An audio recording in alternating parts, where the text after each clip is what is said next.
All right, so now we're gonna create our own object. So we're gonna dive into Codesters and we're gonna be using what we just learned about naming, constructors, and we'll get into interfaces in a later activity. So let's go ahead and dive right in and start getting into it. To begin, let's think about it. We want to create an object. So the first thing we have to do is we have to use a specific keyword that tells Python that we want to start create an object, and that is the keyword class. When we call out that, it now says, oh, we want to make a new class of objects or object. So I want to make a new object, and I'm thinking, let's make a house. So I'm going to go ahead here and just type in the word house using that capital letter, because remember, we're following those naming conventions. So we're going to use house, and then we're going to give it a colon. And this colon communicates to Python that everything below, as long as it's indented, is going to be a part of this class. So you can see there, it gave that little indent now to line 2. And I'm going to actually hit a return again to get a second line, so we have a little bit of space. And here's a little trick. You don't actually have to have all your code together. You can have spaces. Spaces are actually kind of useful. They help you determine basically what areas of the code are kind of different from each other, and they can be useful. Just be careful you don't use them too much, or else they can become distracting. We're going to create that constructor, and this is what we call a method or a function, and we have to define it. So we're going to use another keyword, DEF, stands for define, and we're defining this constructor. And to call the constructor, to kind of call it by its name, we're going to use the underscore underscore init and then underscore underscore. And this init kind of stands for initialization, because the constructor initializes the object. It creates it for the first time. And then we're going to have an open parentheses followed by another keyword, self. And self is like this little package we're going to stuff everything into when we create it. So when the constructor's finished, everything gets put inside this thing called self. It's called an instance variable. So I'm going to do that. I'm going to hit a comma. Now what we're creating here are the parameters. Now if you remember back to when we were making shapes and all sorts of fun stuff with the Codester sprites, is that they took parameters like colors or locations, all sorts of stuff. So we're going to go ahead and make our own.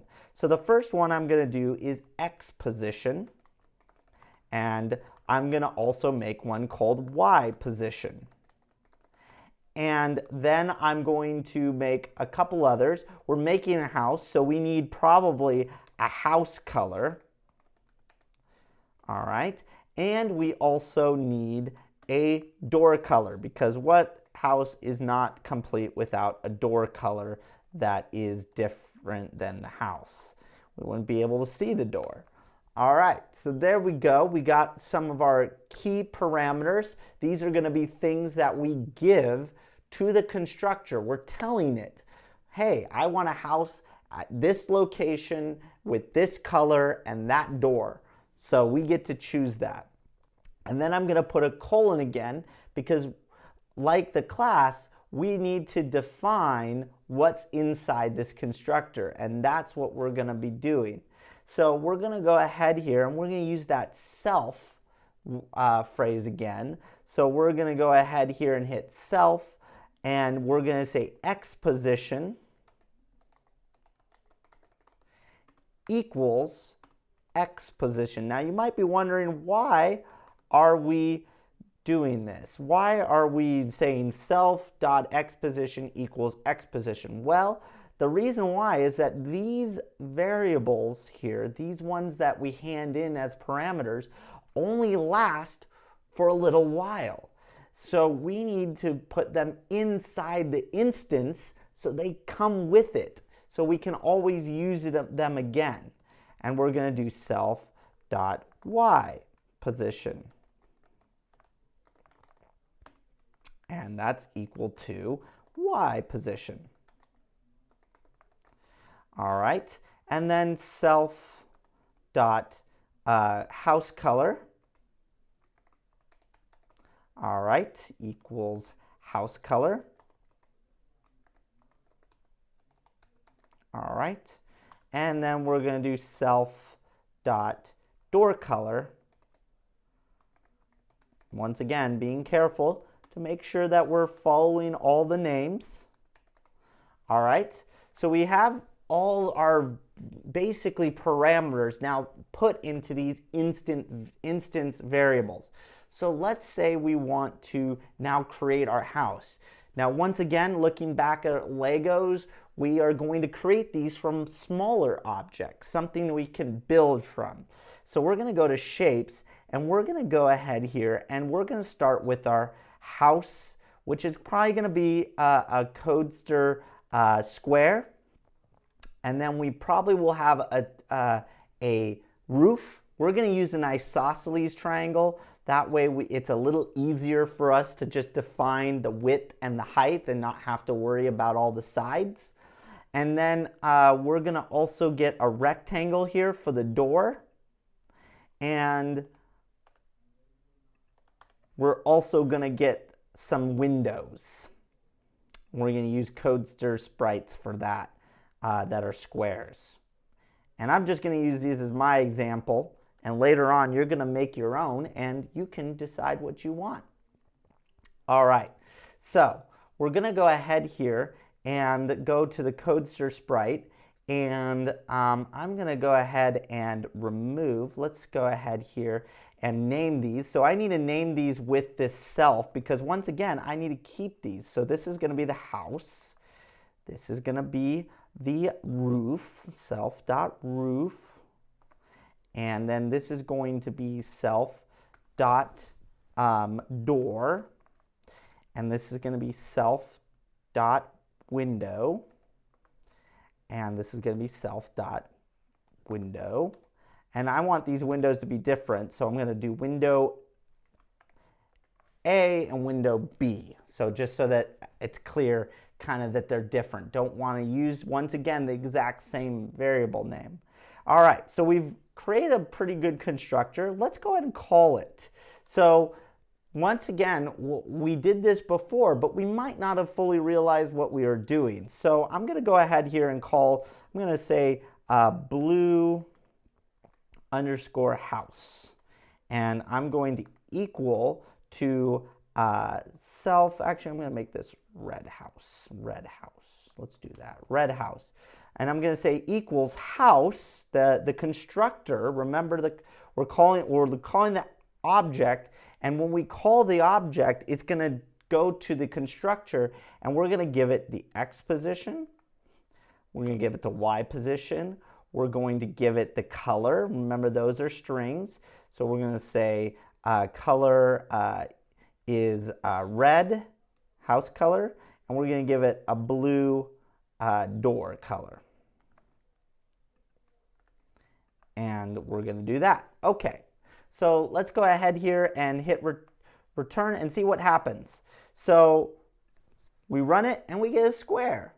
All right, well, the reason why we're not getting anything more than that is because we haven't really done anything with this constructor. We really haven't told it how to build this house 100%. It's just putting all these squares and triangles, once again, at that center. So let's go in first off, let's kind of work through this. So the first thing is we want to look at the house. Probably 100 width is fine for now. We want to change this color from blue to the house color. So we're going to do this. All right. So we're going to do house color. All right. Now the roof, we probably also want the roof to have the same color of the house, so they kind of work together. We might also want the roof to be above the square, so let's go ahead and try 30 here. And then the the door, we want to probably have that use the door color. All right, and that's got to be a little smaller, so let's go ahead here and make that like 10 and the height 20. So it is actually a rectangle like a door. And then let's go ahead here to window A, and let's just make these a little smaller. And let's see what happens there. And we'll leave them as blue for right now. So let's try it out.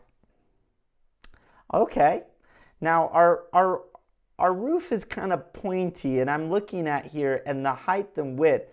The width we probably want to be the same as the square, and the height we probably want to be a little less like a peak and more of kind of sloped. So we're going to go ahead here and hit run again. Let's see what that looks like. Okay, we need to move it up a little higher. Let's try 75. Let's see what happens there. Okay, looking a lot better. All right, so we got our things there. All right, we need move our door. Our door needs to move. I think it needs to be a little taller and a little wider. Let's try 20 by 40. So we're going to do a little bigger door, and we're going to actually move that down. Now to move it down, we're going to use the y-axis. We're going to kind of move it down. So I'm going to give it a -30 and see what happens there. Okay, looking like a door. And then we can see our one window, but they're on top of each other. So I'm going to give this a -30 and a +30 on the x-axis. So they're going to be kind of on either side. So now we get that. Awesome. I think our windows could be actually a little bigger too. Let's make them a little bigger. Okay, there we go. Looking good. Looks like a house. Rough one at least. And that's what we're going for right now. You can play around with this and make probably a much better house than this. But we're going to go ahead and call this good for now. So let's go ahead and make another house. So I'm going to call this the purple house. And this is the real cool thing about constructing objects, is I can just call the constructor again, give it another value, maybe 3, 5. Let's go ahead here and say this one's purple, and we're going to give it a green door. So we're going to give it a green door. Don't forget those quotes. All right, so we're going to run that. All right, there we go. But we might notice that we just put our thing right on top of the last one. Well, we haven't assigned those X and Y positions yet. So here's the simple way of making sure everything stays in the right position. We're going to basically add the X and Y position to the X and Y of all these objects. Now, all these Constructor squares and rectangles and triangles. Now, if they are a 0, we don't really need to add it to a 0. We can just say that this is, so we're going to say self.x position. We'll just put it right there. And we're going to do that for all the x positions, any that are 0. Now, if it's this, we're going to go ahead and add x position to that. Now that's kind of a cool thing you can do, is we can actually add in parameters. So we can add them. So we're going to just add those. And I'm using the add symbol because it's really kind of simple to think about, is that I'm adding that x position there. And now I'm going to do the same thing for the y position. I'm just going to copy that, go through here. This one's 0, so I can just replace it. This one's 75, so I'm going to add it. This one's -30, so I'm going to add that to it. And then these are both 0, so just y, self y. All right, there we go. So let's see what happens now. We're going to run our code again. Okay, we can see it moved a little. Obviously, moving 2 to x2 and y3 to 3x to y5, not much of a difference. So let's move it maybe a little bit more. Let's go ahead and move it by 100. Let's see what happens there. Much better. Okay, so now our house is moving moving to the position when it's built. It's being built in that position. So let's do one more house. We're gonna call this greenhouse. All right, greenhouse equals house, and then we're gonna call that constructor again. We're gonna give it a -100, so it's on the other side, and we're gonna put this at -10. Let's see about that. And we're gonna make it a greenhouse with a, how about a, I'm thinking a gray door. Let's do a gray door. And they have a lot of colors in here, so you should be able to say most colors, and it will be able to figure out what color you're saying. If you do get an error, just go for a more standard color name. All right, look at that. Boom, we got ourselves another house. So here we go. We just created our own object. Congratulations. This is a really great moment. What you want you to do is take this kind of idea and do it yourself in the understanding challenge. So you're gonna go to the Codesters and you're gonna make yourself a house. Feel free to elaborate, add more parameters if you choose. Maybe make it do different things when you construct it. It's your choice. Maybe your house will say something. I don't know. Feel free to play around with it and have fun. In the next activity, we are going to be diving into how we can change a house after we built it. Because right now, to change one of these houses, we basically have to knock it all down and start over again, which is kind of a waste. That would be a really wasteful way of repainting a house, is if you had to wipe it all out and rebuild it. So we're gonna learn how we can change certain things by making our own interfaces. So check that out, and we're gonna be getting to that next.